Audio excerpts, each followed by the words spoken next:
We're going to get each of the speakers, who I'll introduce in a moment, to just make a few minutes of opening remarks to set the scene. I'm going to ask them in particular to define 6G, because I think we really need to get a handle on people's different visions and perspectives on 6G first, and then we'll get into some of what will take, the enablers we need to make that happen, both from a policy perspective and a little bit from a technical perspective as well. I'm going to welcome your questions. I'm going to open the floor up about halfway through and also towards the end. So if you have questions, you can follow up from what our experts are saying. So I'm going to start by just quickly saying who we have, and then we'll get into the opening remarks.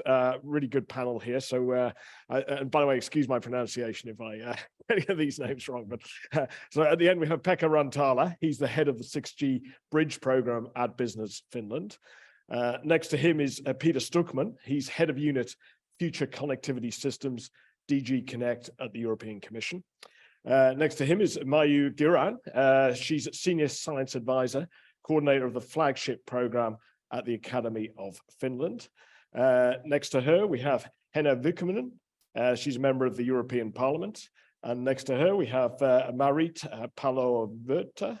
Maybe perfect. You can correct me later. Senior Director, Regulatory Affairs at ETNO, which is the European Telecoms Network Operators Association. So, as I say, I'm just going to get each of the speakers just to frame what we're talking about here in terms of 6G. Just a quick few opening remarks. Then we'll get into a panel discussion. Then we'll come back into some audience Q&A. So, Pekka, first of all, what is 6G? Or what will 6G be? So, good afternoon, everybody, and welcome to the future. My name is Pekka Rantala. I'm heading the national program called 6G Bridge, funded by Business Finland, and it's focusing on 5G advanced and 6G research. And this 4-year program started in the beginning of this year, and our budget for it is 130 million euros. So what is 6G? So it's not an evolution, it will be a revolution. It will be the digital road system of the future, or digital infrastructure of the future.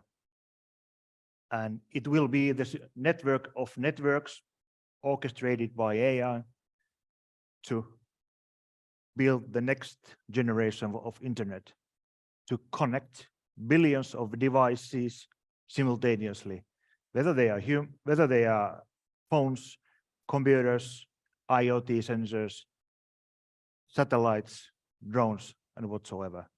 So there are huge technological challenges, but the journey towards the future is really interesting. But I must say that the technology is not important as such. We are. So that is why I'm going to kind of stratify the future of 6G to 3 baskets. So first of all, it's all about people. And by utilizing satellite communications, we will, the 6G and the era, we will see 3 billion internet users more than we are having today. So the end sum would be something north of 8 billion humans are connected to the internet.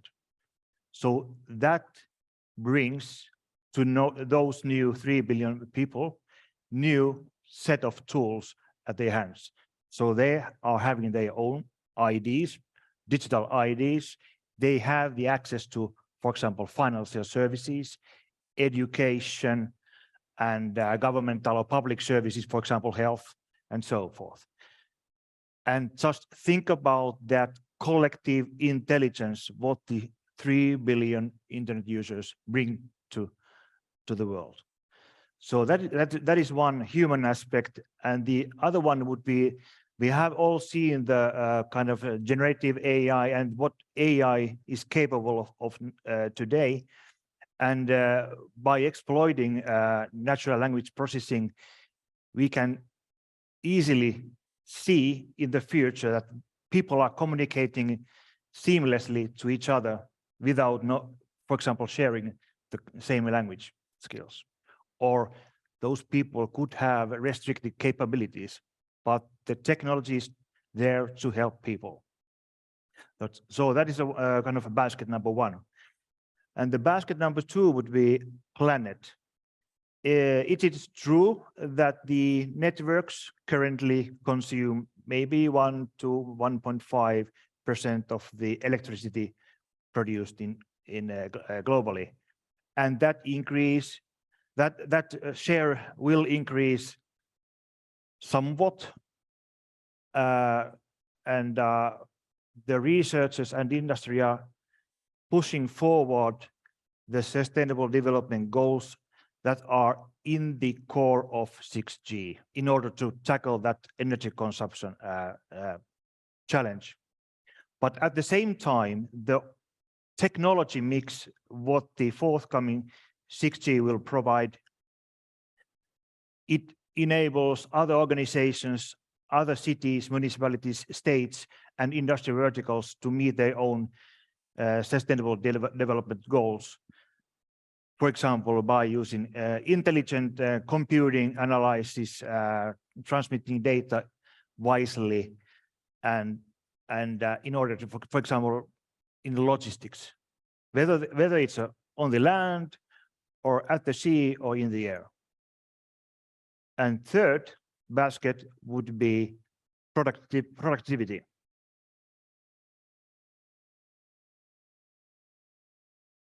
So 6G will combine physical world to the digital one with human interaction, believe it or not. So one could say, for example, that in the 6G era, you will have your own body area network with all the sensors, smart clothing, and so on, that are collecting information of you and maybe analyzing a bit, but that data will be transferred to the edge or to the cloud, to the digital twin of you, in order to affect, for example, your physical treatment path, for example, at the local hospital or so forth. So one that brings the kind of the health, for example, healthcare to the next level. And it is true that metaverse technologies or immersive technologies with the massive scale of twinning capabilities, they bring new business opportunities to industry verticals, but of course they reduce costs in a new novel way. And one last thing concerning productivity would be that in the future, the network will not be only transmitting data, but it will act as a sensor. So it will detect things, shape, size, and speed of unconnected devices, unconnected chairs, humans, cats, dogs, and so on. So you can easily figure out how the precise locationing capabilities of the network with the radar type of capabilities can actually bring, for example, what can happen at the factory floor, for example, regarding security. So that is my definition of 6G. Thank you. Thanks, Pekka. That's quite a vision. It does raise a lot of questions, actually, which we can come back to, but thank you for that. Peter, how do you define 6G? Yeah, I very much liked already the structuring and having a bit of a vision on possible use case categories, what we could see on the horizon. Of course, if we would know what is really there at 2030, we're probably not sitting here. So it's probably something that is evolving over the time. So we try to do exactly this. When you develop a new generation, you reflect a bit on the technology opportunities. You reflect a bit of what possible use cases could be, or categories of use cases could be there. And you try to combine that somehow when you develop the first concepts, and that's what we're currently doing. But to start very basic, 6G will be the mobile communication technology by 2030, with first commercial services starting 2030. And we are currently in the phase of conception. So the standardization we can expect to start mid of this decade, and then it takes a couple of years until the standards then are evolving, maturing, and going into commercial products. So now we have the opportunity in the moment to shape the technology or the concept of the technology which we're doing with the stakeholders. We have a Smart Networks and Service Joint Undertaking, which is a platform of cooperation in Europe, but also then internationally to work with especially like-minded partners to develop this the vision or roadmap that we have in mind. So indeed, now the possibility before the discussions around standards, around spectrum are starting to have this phase of conception, to agree on this vision, and then move forward in a global setting, if possible. So that's a bit the timeline. So how could it look like? So you said it will be a revolution. So at the end of the day, indeed, it's very good to project ourselves a bit further and see we have the opportunity to shape this technology and look at it from a revolutionary point of view. But then, of course, it will probably sit on top on an infrastructure that we're now developing, and that will be very important to also in the 5G area now to make progress. And then this will certainly evolve into something then as a 6G.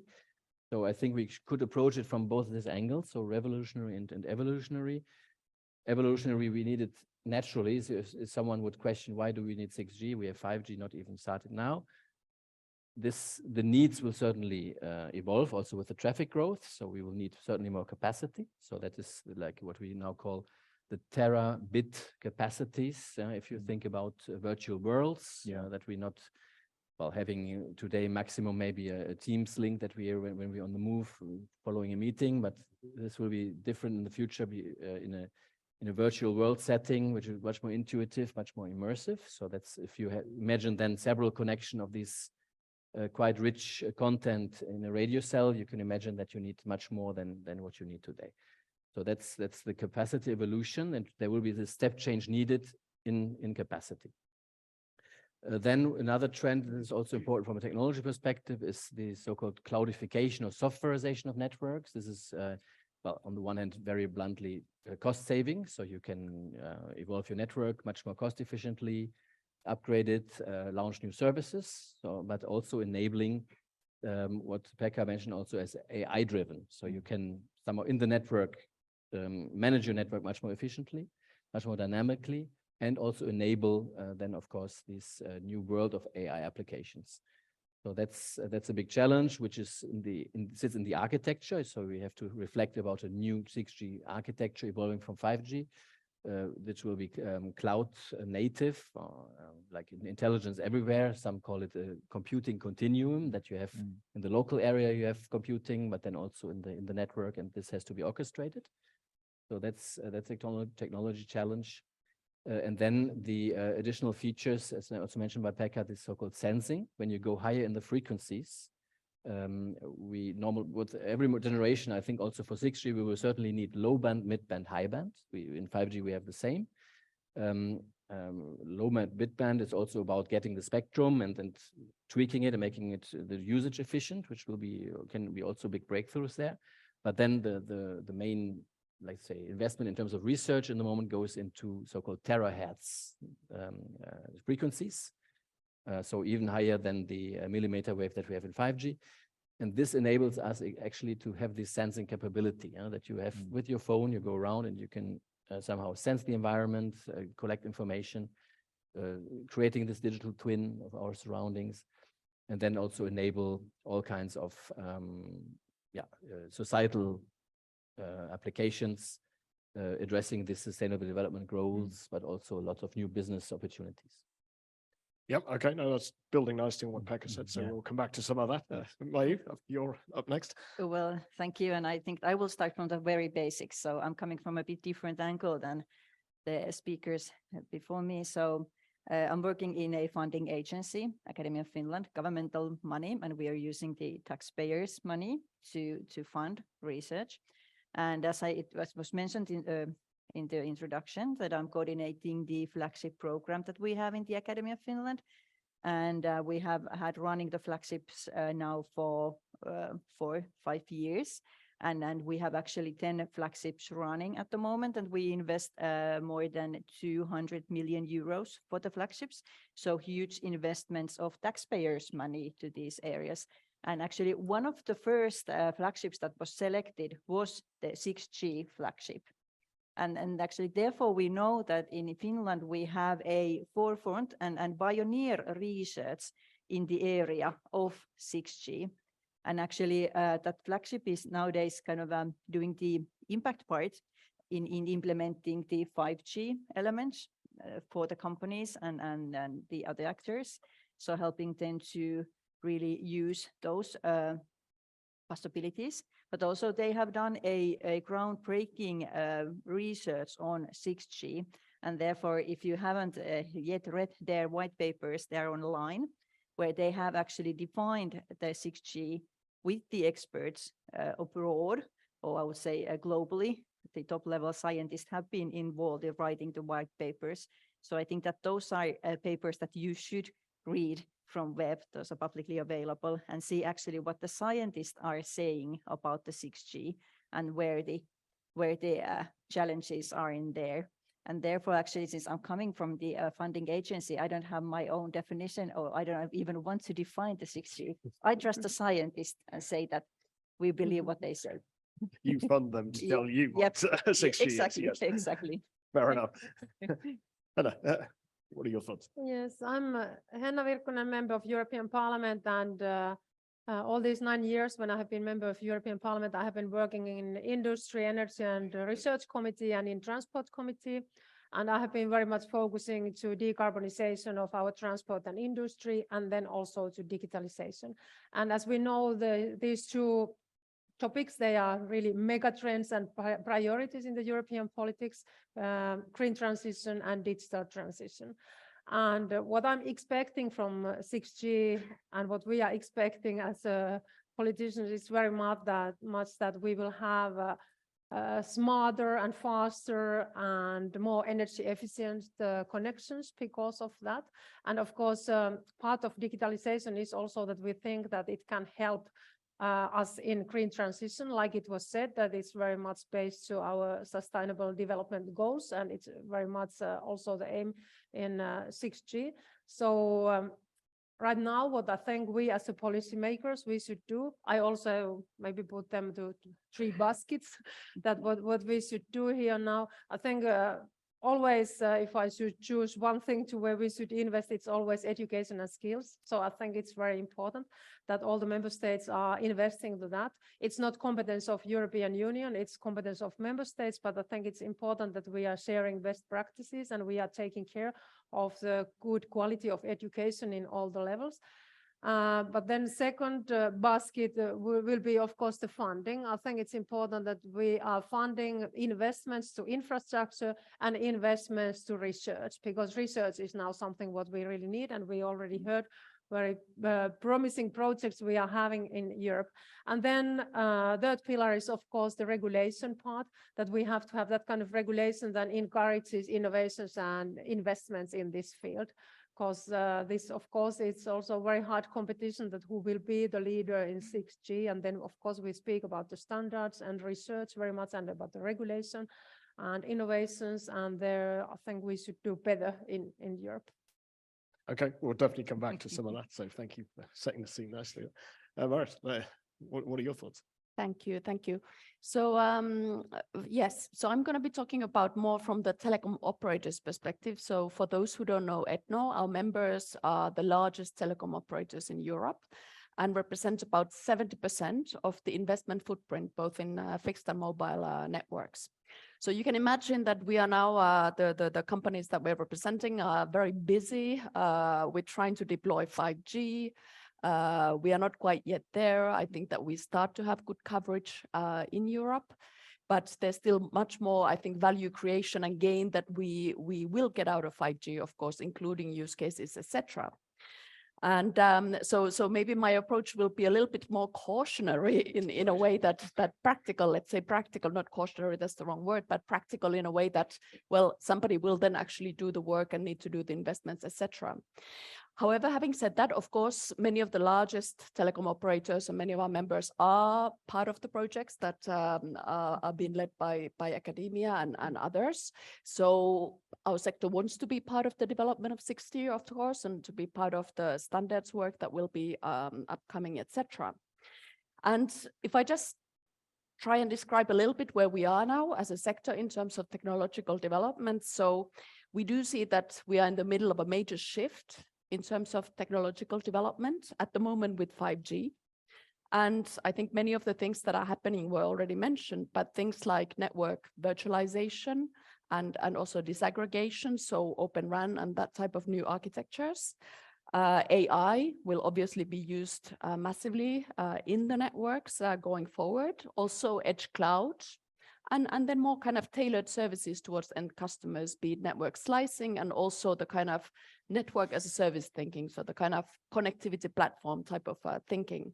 So all these things are already very much part of the vision and also partially with 5G starting to be part of the reality.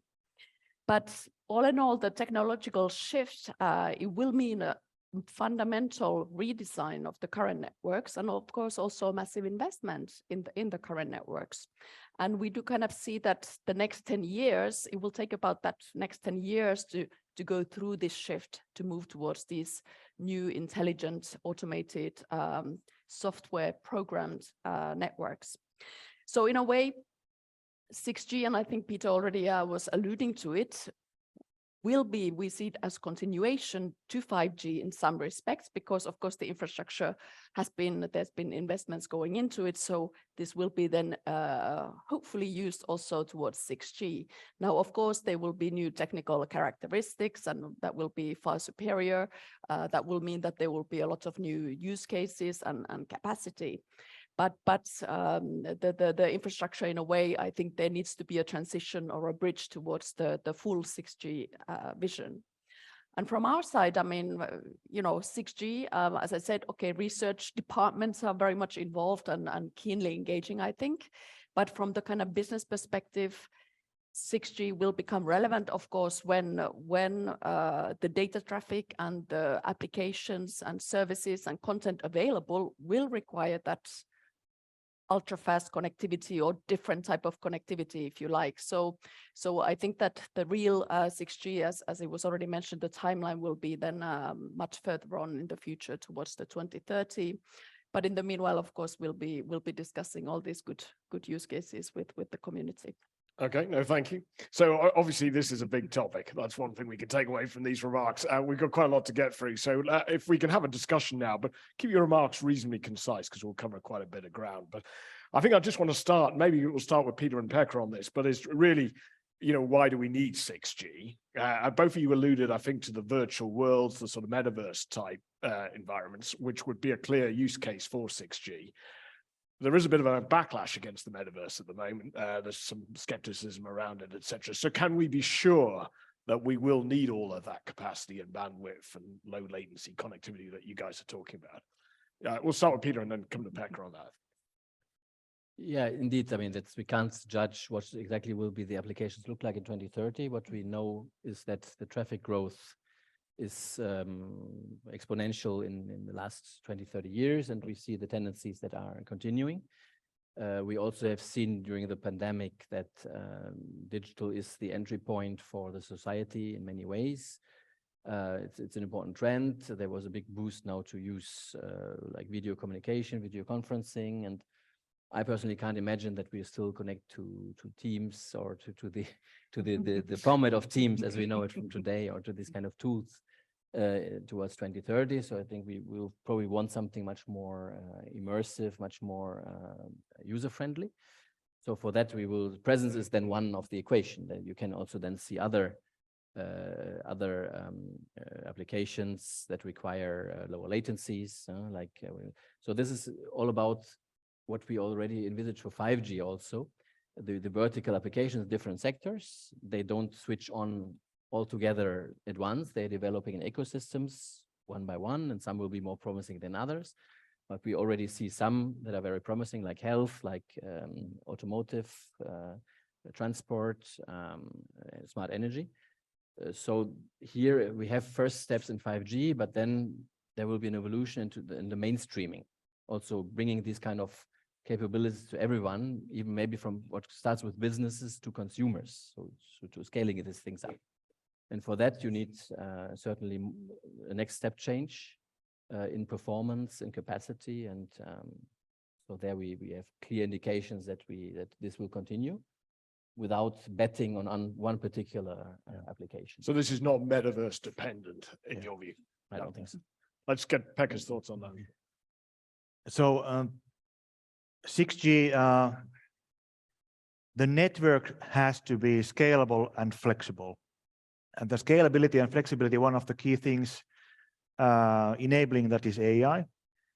But that's also what you said, that the one size doesn't fit for all. So for example, 6G flagship in Finland, they have summarized 8 to 10 key vertical industries where there's specific needs for the from the network side perspective. So for example, there are different needs whether this forthcoming 6G will be utilized in process industry or manufacturing industry or health or financial technology, fintech or others. So that's why the network has to adapt to different use cases and needs in order to save energy, the power consumption, in order to use the network and the capabilities of it wisely, in order to minimize the kind of bits that are required to, for example, to transmit from the sensor to the cloud. And what happens between, for example, at the edge and so on. So definitely we will get there, but it involves a lot of work. And the 6G flagship in Finland, they have already published 2,500 pages of studies. So they have shared 13 white papers. So plenty of research have been done, but the future is not ready yet. Yeah. Okay. Yeah. No, thank you. Let's talk in general now about Yeah. how we get to 2030, which is about when we're looking for this sort of deployment level. I'm actually going to start with you on this, if I may, because you mentioned that some of the R&D departments in the telecoms operators are starting to look at this. But presumably, if the private sector is going to fund the development of this, it does need a clear business case. So to what, and this, I'm going to go down the panel a bit on this, but to what extent is this the responsibility of the private sector versus the public sector to develop 6G at this very early stage? So, Well, I think this is a tough one, but I mean, even looking at the history, I think there's a lot of public-private partnership type research alliances and constructs, if you like. And I think that that's probably the right way forward. So, of course, I mean, public funding in the very early stages is always welcome because it's resource intensive, etc. But also, I think that private sector does need to chip in, and you want to also be part of it and have part of the ownership, etc. So that's certainly something that I think we are looking forward to being part of. I think what will be quite critical as well when we start approaching 25, etc., is the whole standardization process, and they're probably discussing it in the other room. yes. But I mean, that's also something that can be quite resource intensive for the private sector. So in Europe, we have been discussing a lot about the general standardization processes, etc., and also the fact that our sector, for example, doesn't often have the resources to send herds of people to go into different standardization bodies and spend days and weeks and etc. there. And I think that that's also something that we need to look at. Do we, especially then when we start thinking about, will Europe lead, will Europe follow? We need to make sure that we actually have enough experts across the board as part of these processes. And I think that's something, a bit of a concern from our side. Just before I come to Henna, just a quick follow-up on that, if I may. So to what extent is this the responsibility of the telecom sector versus the tech sector? Well, telecom operators, the telecom operators are businesses today. So the point of any business is to meet the expectations of your customers, which could be consumers or it could be businesses, right? And I think that for as long as the customers are not saying, I need 6G, which they probably are not at the moment, they're not even saying yet, I need 5G, So if there's no business case, I don't think that any operator will say we will start rolling out 6G, because simply you are not going to be getting your money back in very simplified manner. Yeah. So you need to really have the demand, have some of the use cases. And I think in order to define those use cases, you need research, you need these projects also to create industry partnerships, reinforce the ecosystem, bring together the connectivity value chain partners. And this involves anything from networking, software, devices, et cetera, so that we actually come closer to that business case from our point of view. Okay. No, that's clear. Henna, so to what extent should the European taxpayer sort of step up and sort of basically fund scientific R&D around 6G? Yeah, I think there will be a business case for sure in the future for 6G, but I would like to come back to your what you asked earlier, that is it for sure that we need that kind of connections, so Right. fast connections in the future? And it reminded me about the history of my hometown when they got electricity 120 years ago. And there was a very small river where they were producing hydropower, and some people were very skeptical. They said that this town will never need so much electricity what we can produce there in the small river. But yes, we need that electricity and more also. So I'm sure that in the future now and in coming years, when there will be more and more services, and when the digitalization is taking new steps, there is need for faster and smarter connections. But where we are now, I think it's important that really we have to put taxpayers' money, public funding, more to research and development, and of course also private funding. But that is something about what I'm very worried that we are lacking very much behind in Europe if we are looking how much we are using money for research and development in Europe. If we are comparing it to USA, to Korea, Japan, or China, if we look our GDP and how big part we are investing to research and development.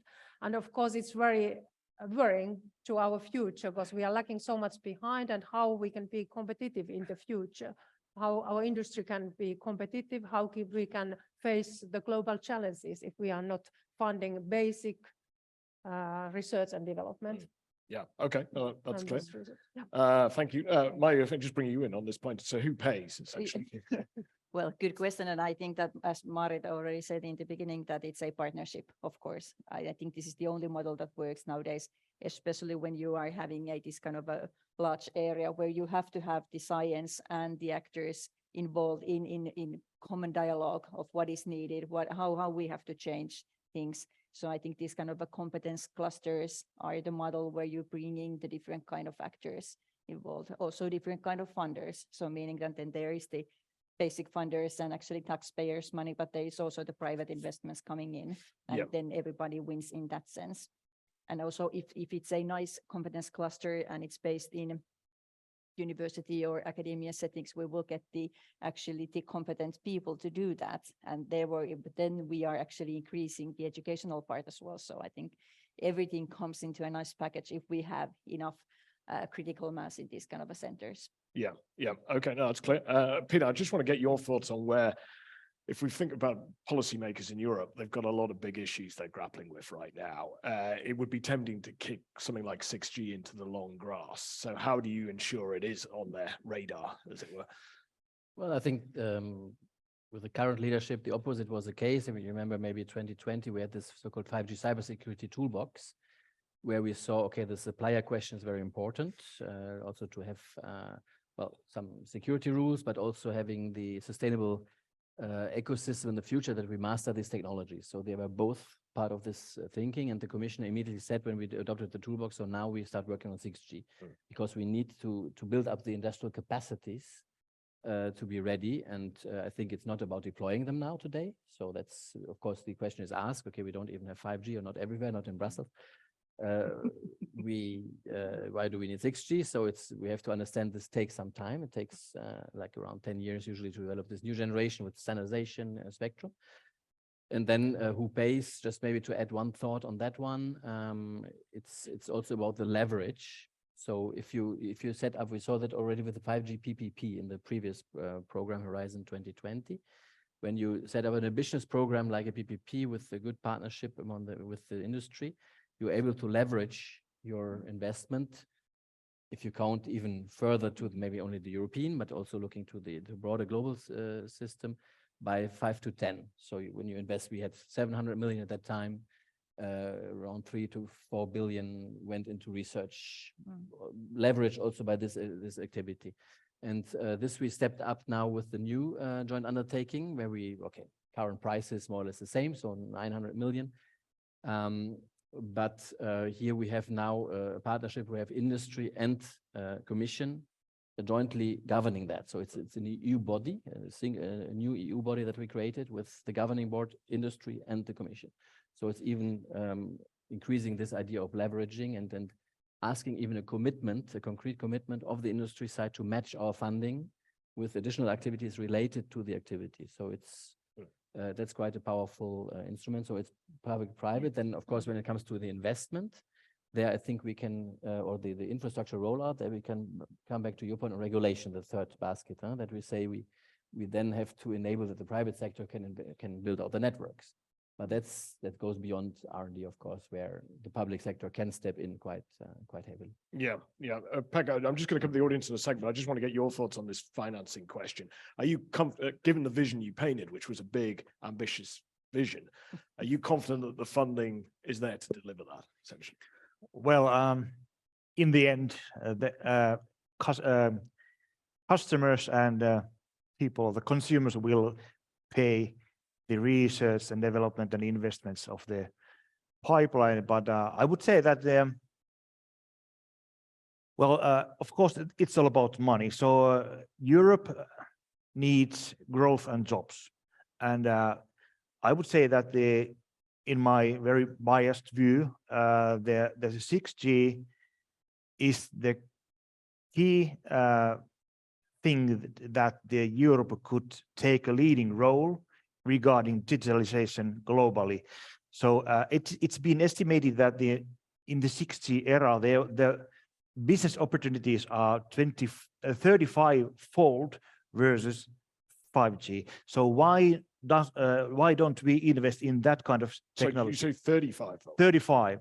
So that brings the kind of the discounted kind of cash flows today from the future. So growth and jobs are what we are seeking, and that's why we are of course investing heavily in that technology mix, but also affecting the values and what kind of future we will have in the Europe. Does this forthcoming 6G reflect, for example, our values? So it's a very fundamental question. So why don't we foster the development of it? Okay. Because the business case is there, but it's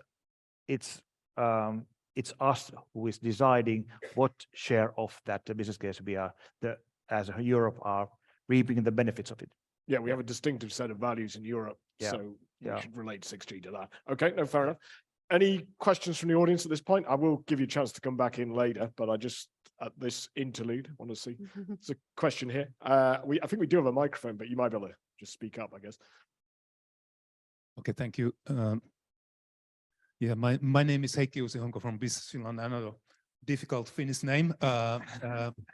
I think it was well established now that 6G is interconnected to, let's say, AI development, software, hardware, use cases, whatever. So it's really everything is interlinked. And as Pekka said, so 6G connectivity is the one area where Europe is definitely has its strategic autonomy and is maybe even globally leading, has a possibility to lead the development in the future. And the name of the workshop is Europe ready to lead the 6G race? Well, yes, but what about 6G collaboration with like-minded countries? We thought about the role of standardization. That's very, very crucial, yes. But in the R&D world, before standardization, are we doing enough? Could we do something more? And so maybe this is for the European Union representatives here, and maybe Maarit also, if you have any comments here, what could we do differently? What could we do more in order to connect 6G development as a tractor pulling the whole digitalization agenda after it to the joint tables of like-minded countries? Thank you so much. A Okay. small question. Yeah, so if I could just maybe just simplify that for the panel, is it really, what you're asking is there enough global cooperation around 6G? Is that essentially where you're going with that? Well, maybe, Peter, maybe start with you, because you obviously thought about that, I guess. Yes, indeed. So we have, of course, a good tradition in international cooperation also in the 5G area. So there we had global standards with some attempts to do fragmentation. You have like imagine regions like India now. India will be a huge driving force in the future in technology. So they have already had the tendency to say we want to do a bit our own thing. So it's important to, in this current phase, in the conception, to somehow come to a global agenda. There's ITU, but preparing for ITU, then you need to do some groundwork. And when you do the concept work now on the ground, we can use the partnership. So the partnership joint undertaking will certainly be a platform. In collaboration, the other regions recognize we are the ones how to do that, because we do that since the end of the 80s, 90s. Even the US, they have a different approach, a bit more bottom up, a bit more academic driven. They realize now, this is quite successful. Should we also maybe move a bit into that? So this culture of cross-border consortia in these projects is certainly an example for many.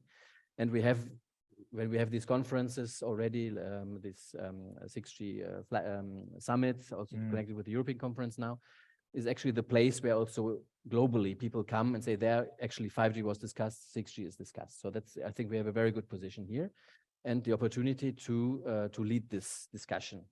But we have to be careful, of course, now not to have these tendencies to some fragmentation also in terms of standardization, starting with the like-minded to say what's the like-minded, how we see that going, how we see the roadmap. There's some differences as well. I mean, sometimes US is, of course, worried that they don't have supply industry. They have some ideas how to change that. We have a very strong position that we also want to leverage on. So agreeing on that, we have the Trade and Technology Council where we're doing these discussions, very fruitful, very constructive. With the Japanese, same, Korea. And then looking a bit at our strengths, what we can learn from them, how does it fit in our program? And then move forward with this group already, but then also keeping, of course, the global standardization system with 3GPP, which is truly global, including China, to be the platform, but also, of course, make sure that this continues to be a fair platform where stakeholders are represented with appropriate governance. So this is certainly also a challenge that we will need to follow, but certainly we see it certainly as still the place to do it. Yeah, okay. If I can just ask Henna just a follow-up question on this, you know, as a policymaker on the panel here, are you a big believer in Europe having digital self-sufficiency and being self-sufficient to a certain extent in these technologies, or do you see it as a, you know, we should be part of a bigger, broader ecosystem where we're leaving other parts of the world to specialize in parts of the value chain? I don't think really that we can be self-sufficient in the way, but I think it's very important work we are now doing to try to be less dependent on some certain countries or sources. So we should be able to produce more ourselves and make choices. So we shouldn't be dependent on some industries or companies. So that way, I think it's important that we are building up our own resilience now. But anyway, connections are of course needed and cooperation is needed. But now we are too dependent if we think many critical components or materials. And we have a lot of work to do now in next years. So there's a sort of balance to be struck. And at the moment, we're on the wrong side of that balance and we need to rebalance it a little bit, is what you're saying. Yeah, it's problem. We have seen, of course, how difficult the situation was when Europe was so dependent on Russian fossil fuels, and now we are very dependent on critical raw materials and components coming from China, as we know. And we have to be capable to produce more ourselves, and we should have more contacts and more places to buy our important critical raw materials and so on. So, but it's of course it's going to be a long work. ahead of us. Yeah, so. okay, a big challenge. So, Maren, if I can come to you, because this is a kind of related question, because Europe also aspired to leadership in 5G. I think it would be difficult to make a case to say we've led 5G. I think there's probably more 5G coverage in China, Korea, the US than there is in Europe.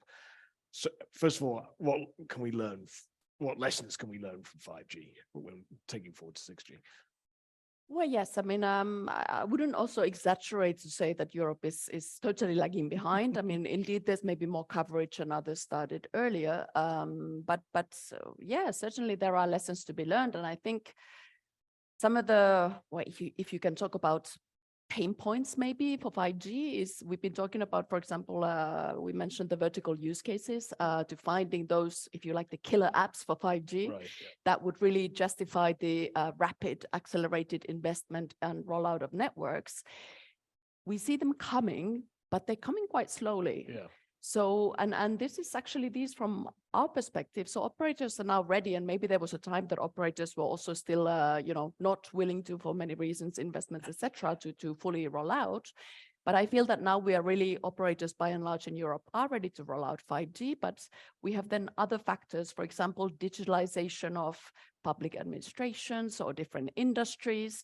So we have third parties maybe not ready to adopt yet 5G or do not see the need, or they need to invest in order to be benefit from 5G. So I think we need this kind of ecosystemic thinking. And to bring all the partners together, as we said before, not only the network providers, for example, and vendors, also now software developers, device developers, etc., and also the end users, some of those businesses. So I think the earlier you can do that, the better. And also then you have different policy considerations. Spectrum was already mentioned. We had a delay in spectrum auctions in many countries for 5G. Some are still in the process of doing it, I think. And I think that, spectrum is a tricky one because you need to kind of harmonize the use first at the global level to some extent with the ITU system, etc. We have now a conference coming up later this year. Are we ready to discuss 6G already in that conference? I'm not sure that everybody is. We have been trying to promote that, to say that we need to also start securing more spectrum for IMT, for mobile communications for the future, because these processes take a long time. And if it's not done now. Are you getting, with 5G, do you get enough support from European policymakers? Have you had enough support from European policymakers? Yes, we have a lot of good discussions. Right. We have a lot of good discussions with European policymakers. I think it's not a secret that we are still, saying that there is a problem with the financial sustainability of the network investment in Europe for many reasons. The European telecom sector is fragmented. US has 3 players. We have 100 and something. And so there's no economies of scale. We have quite a heavy legacy regulatory framing for our sector in comparison to other countries. And you may say that it's justified because of history, because of competition, etc. But that is a cost for operators, for the large operators, those who are most likely, well, maybe not always, not 100%, but that tend to be the ones that invest in the networks. Okay. So these are factors that are still holding back, but we have faith in our policymakers and we will continue discussion. And let's hear from Pekka first and then Peter on this, actually. What can we learn from 5G? I mean, there's a bunch of things here. We mentioned spectrum, use cases, etc. What can we learn from 5G today? Well, I have a few kind of wild guesses or astute guesses. So one thing could that we could ease the burden of customers and companies, industries, and so on to understand the kind of triple helix, how to combine business opportunities to technological challenges and the forthcoming regulation. It's a really hard equation to tackle. So that is kind of one way that we could do better. And one way also could be that to match, of course, the European Union Commission are doing their best to match research to industry verticals, and we are doing that same thing in Finland, but the fast or the forward-thinking industry verticals maybe could or should be incentivized to reap the first benefits of new technology in order to demonstrate the business opportunities for other companies and other teleoperators, and because we are in the same boat. It's not about you, it's not about me.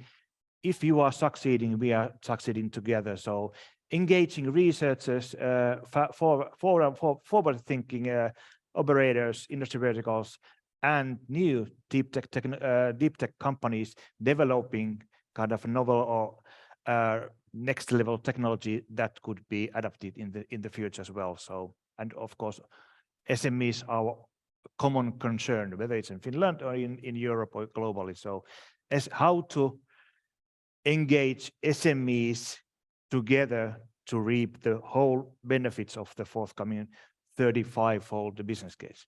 Okay, all right. That's fine. That's Advice.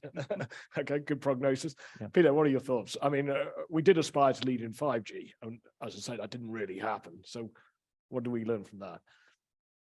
Sorry, what was the question? What did we beg wrong? What did we learn? What can we learn from 5G? Because I think Europe had ambitions originally to be a leader in 5G. From a policy perspective, that may not matter. But the question is, if we're going to try and lead in 6G, what do we do differently? Well, first, I think we can look at it more from the supply side, so the equipment suppliers and the operators. I think when the equipment suppliers, we're leading. We have two of the big three suppliers, and I think that's a success. And then in terms of deployment, that's indeed also depends a bit on the legacy, on the fragmentation that as Mari just explained. So I wouldn't say that we made some particular mistake at the start of 5G that leads to the situation or to the issues that we discussed now. But Pekka had a point. So at the beginning, I think the thinking around societal benefits around vertical sectors about the users did not take place to that extent at the beginning of 5G. It was still, I think the real attention from policymakers came end of the around 16, 17, when this concept that I just mentioned was already well underway. Right. So that's something that is now new. So I think the attention from the policymakers, also in international discussions, I mentioned the TTC and so on, is much stronger.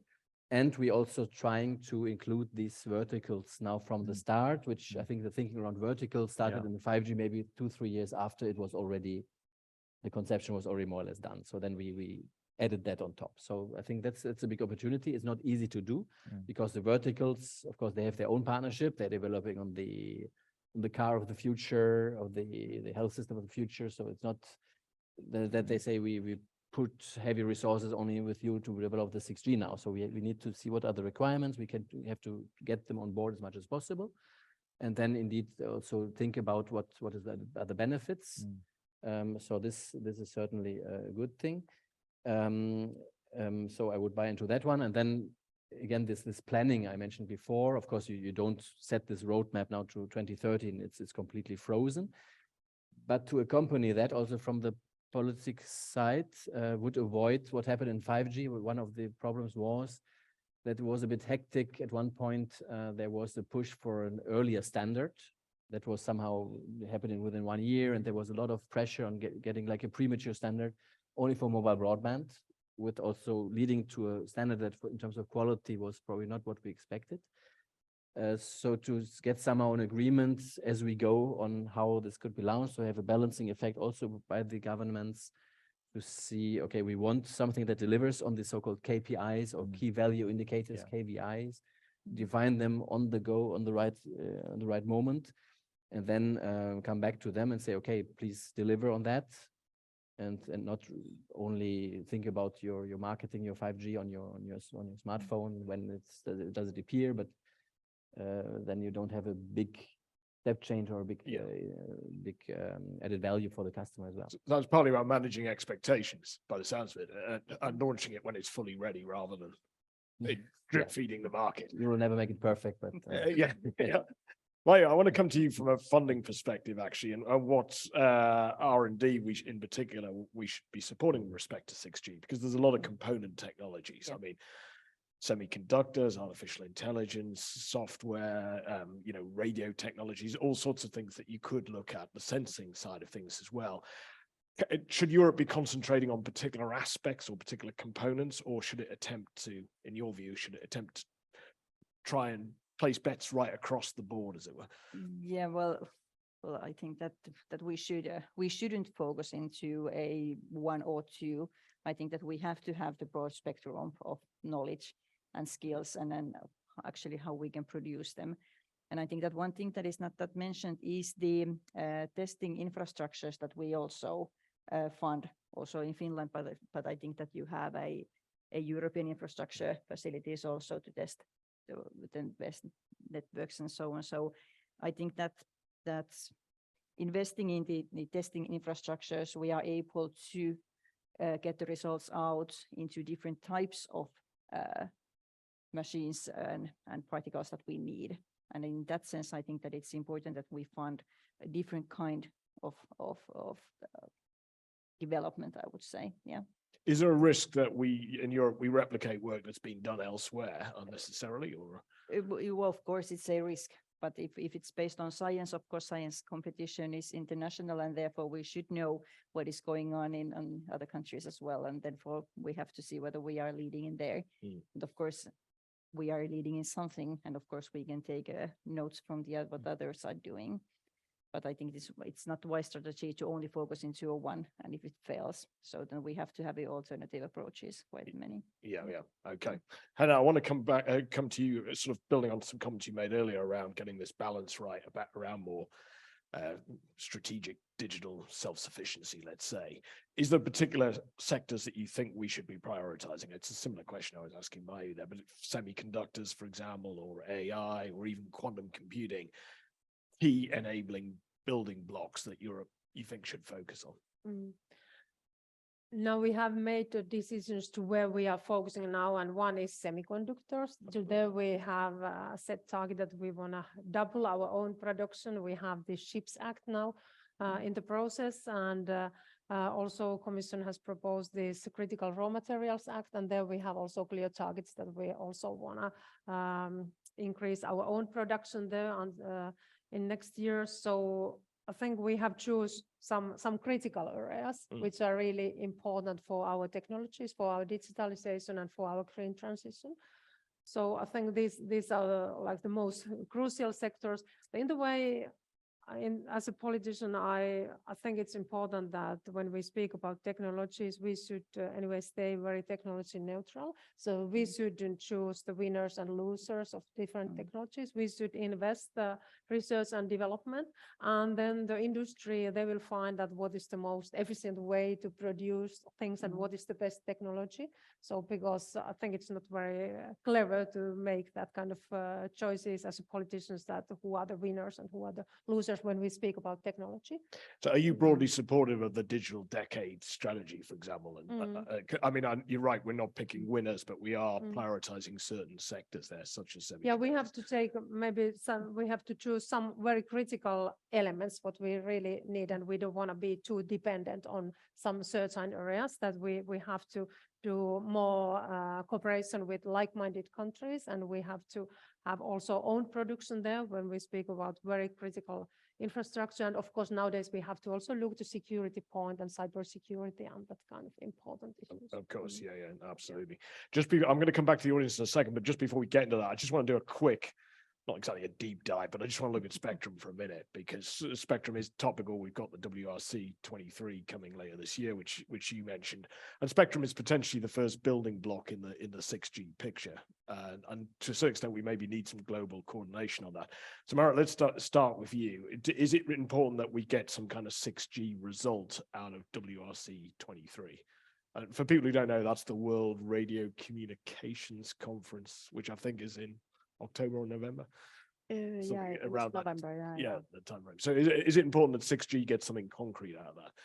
Well, I mean, what we have been advocating is that we need more spectrum for IMT in general, whether Right. that's 5G Okay. in the short term immediate future, and that could be then later used for 6G. I mean, we don't yet know. I mean, we have been discussing, we don't have the use cases yet clear for 6G, so it's a bit of a chicken and egg. What type of spectrum will you be using? What are the technical characteristics, and what can you then deliver in practice? But yes, there are some very vivid discussions in the spectrum community ongoing on certain bands at the moment.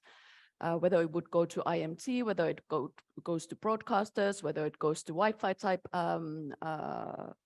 applications and services. And of course, we have been very strongly defending these bands, the upper 6 gigahertz and sub 700, to go for IMT and to help us reinforce the 5G coverage immediately, but then also potentially to start building other technologies on top of that. Yeah, so the spectrum is not necessarily tied to a technology. It's, you could have it allocate to IMT and then use it for 5G, 6G, whatever. Well, I mean, I think, well, that I guess that depends. I'm not also the biggest spectrum expert, but it depends on how you define the standards, I guess, as well. It will be part of the process, and then, but from our perspective, and there has been a discussion also publicly that whether it's too early now to say, okay, we want to reserve this for 6G because we don't quite know what 6G looks like. Right. We don't know what the kind of standards and use cases. But of course, we are businesses, we like legal certainty. We believe that the telecom community, I'm not talking operators only, but vendors also, they are the ones who will be developing the products. So they need to be starting to understand what type of spectrum will be used so that they can, you know, hop on early, and as we said, not to be late in the process. So it's a careful balance, I think. But of course, I mean, our job as the telecommunication sector is to say, yes, we need more spectrum, or we need to reserve that as soon as possible. Well, let's get some other thoughts on that. So Pekka, how big a priority is spectrum right now? I would say, it's kind of difficult to select the top priority, but if I would say it's a number one issue to agree on. Right. And beneath are several technological challenges. I want to mention that kind of hardware related, for example, microelectronics, and software related. We need to figure out how to develop next level of software technologies and tools and architectures. The vintage ones are not the winning card in the future. And of course, the third technological aspect could be the advanced materials, for example, what comes to boundaries of silicon and intelligent reflective surfaces in order to save power consumption and reduce the amount of antennas for example, in city infrastructure, and of course all related to AI, because AI will be embedded in a certain chip to the IoT, for example, IoT device, far edge, cloud, and satellites. So AI will be everywhere. So that is my best answer. Yeah, so no, there's absolutely some key enabling technologies there. And you're saying Europe needs to be investing in all of those. That's to summarize. Yeah. Okay, no, good. Peter, can I just come in on the spectrum with you? Or what are your thoughts? Just a quick spectrum? thought. Well, some people say no spectrum, no party. So you really need, that's the absolute basic. So we see it also now when you look at the portfolio of spectrum that some regions have globally. It determines a lot. If you're able, for example, mid-band in Europe is a huge opportunity. We hope that we can advance there. We have the so-called 5G observatory, where you can look at, well, how deployment is advancing, but also how spectrum is allocated in different member states and globally by the other regions. And there you get a bit of an idea, and you understand that this is absolutely a strategic issue, that you get the right spectrum at the right time. So now we are in the process of this conference that we're preparing with the member states together. There's a council regulation that is under discussion that sets the mandate for the negotiations. So then we try to be aligned as possible among the member states that are then individually going into this conference. We are also going, but of course, trying to coordinate. So there, it's important to realize that we need to somehow have a path where we say we probably need low band, mid band, and high band again. high band is probably less controversial because it's a technology challenges to make it usable. But when you get, there's plenty out there, so you can, it's not so controversial. And then mid band is very controversial because if you go a bit above what we currently have, you have then satellite using it, you have defense in Europe using it. So they're not so easy to identify the right bands and or start to talk about sharing. The lower band is then the broadcast story. So what we also have to keep in mind is that we are able to use it in a technology neutral way. So the other bands that we have already for 3G, 4G, we can use it for 5G if the operators when they want to. And also then it's a matter of defragmenting, because then it would be better to have larger channels. So then you have to somehow review how the spectrum is allocated there and add new ones so that you have the capability then in the step change for performance to use larger channels. I mean, that you need in the low bands and the mid band, and then the high band, it's of course straightforward, but there you need to figure out how to transmit in these high bands and with a very low reach and make this still cost efficient to deploy. So, and getting back to WRC 23 in particular, Peter, are you looking for a concrete outcome from that, or? Probably too early, as we currently see it, that we decide, as Marit said, the 6 GHz is IMT, but probably opening somehow up and say, okay, it's somehow on the agenda, depending on how the demand evolves. I think in the moment, I'm not into spectrum policy anymore. I used to be, but the current narrative is that there's no concrete demand to really justify that it has to be an IMT band. So that's a bit the idea. But certainly it's part of the considerations, and then when the demand is coming, hopefully we can then also progress. Okay, let's hear any questions from the audience before we get to a couple of final topics. There's one here from Simon. Micro, yeah.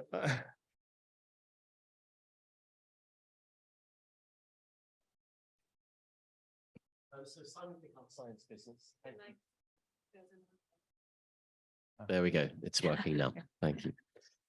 So I'm just a little surprised when the conversations have been going on about what we learned from 5G. We haven't really mentioned the dragon in the room, which is issues and geopolitical tensions around Chinese vendors, access to the broader development of systems and so forth. So I'm just curious to hear from the panel. How do you see the relationship with China evolving in the years to come around the potential for a global 6G standard? And by extension, how do we avoid some of the other issues which emerged during 5G around access vendors? And perhaps also for MyJu, at pre-competitive levels with your scientific community, is there still space to work with China on 6G research? Maybe we'll start with Henna on the Chinese question. Then maybe Maya, you can answer that one. Yeah, of course, this is very challenging for Europe because Europe has been and is very open economy. So it has been very easy to operate here also for the third countries. And during the last years, now also the situation has changed in Europe. And I think we have had some wake-up calls now in Europe. And now we are screening, of course, much more carefully our critical infrastructure.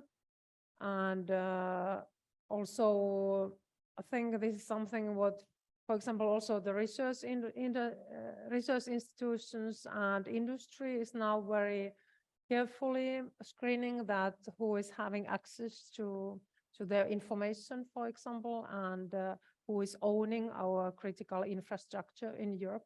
So what we thought earlier in Europe, that when we are cooperating very closely with the other countries, they will become more democratic also, and they will respect human rights, and the rule of law will be also taking place in all over the world. If we are just working very closely in economic cooperation, I think now we have realized that it's not going to happen like that, and that's why the trend is more that we are more willing to cooperate with like-minded countries, and we are looking more where the third countries are operating in Europe and to where they have access.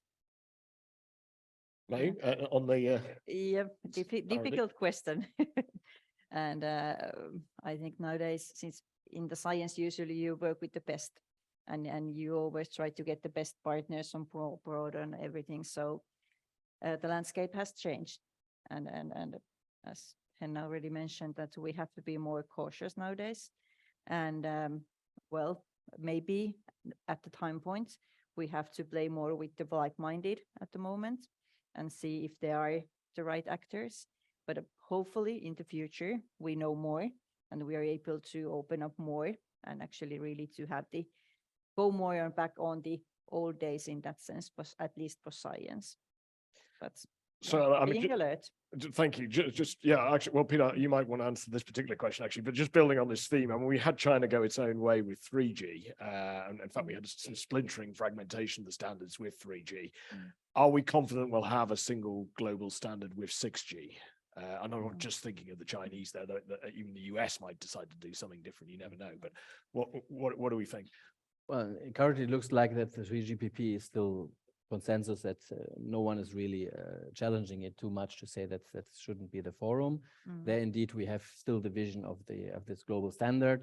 That's also the reason why our program is open to all participants that are based in the EU, also China headquartered companies are participating in our program. There I think we take a kind of a case by case or a nuanced approach. So as it was just mentioned, so in the deployment is clear. We have the 5G cybersecurity toolbox. The role of suppliers is clear. And member states are, based on the national law, implementing it. Of course, we are reviewing that, and maybe not always progress as we hope, but that's on track, let's say.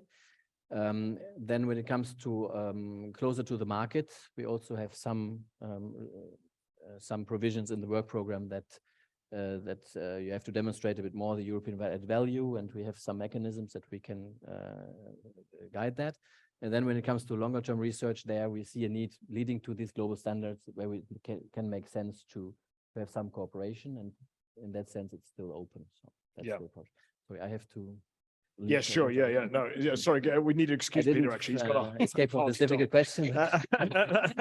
You've taken a lot of questions very well, so thank you, Peter. I mean, we're going to wrap pretty soon anyway, but Peter's on a bit of a tight schedule, so thank you, Peter. Sorry, Pekka, I just want to ask you that same question about the global standardization. Are you pretty confident we'll have a single global standard? Well, yes. The technological challenges are so huge, so we all need to engage the top talent globally in order to contribute to the forthcoming 6G. But it's industry's first wish and end customers' first wish that we all see the common standard and common vision of the kind of the commercialization of 6G. So that's okay. I believe it, but it might take some time. But anyway. I mean, the geopolitics are somewhat different than they were even a decade ago. So the landscape has somewhat changed. But anyways, it's industry's wish as well. Okay. Just before I come to the final question, any more questions from the audience? That's just, I'm going to get them to do a bit of crystal ball gazing before we wrap, actually. So Peggy, you're probably best placed to answer this, but I was just really going to say very briefly, what's the time frame for commercialization, essentially? When, and if you could, we can do it in a personal sense, when do you think you personally will be using 6G? Well, maybe in the beginning of 2030s, maybe it's 2030 or maybe 31, depending of the first forward-thinking teleoperators, but it takes maybe 7 years of time. But you have to understand that from the adoption of certain technology release regarding the 3GPP, it takes at least 6 to 12 months of time to develop the first commercial product or service based on that particular release.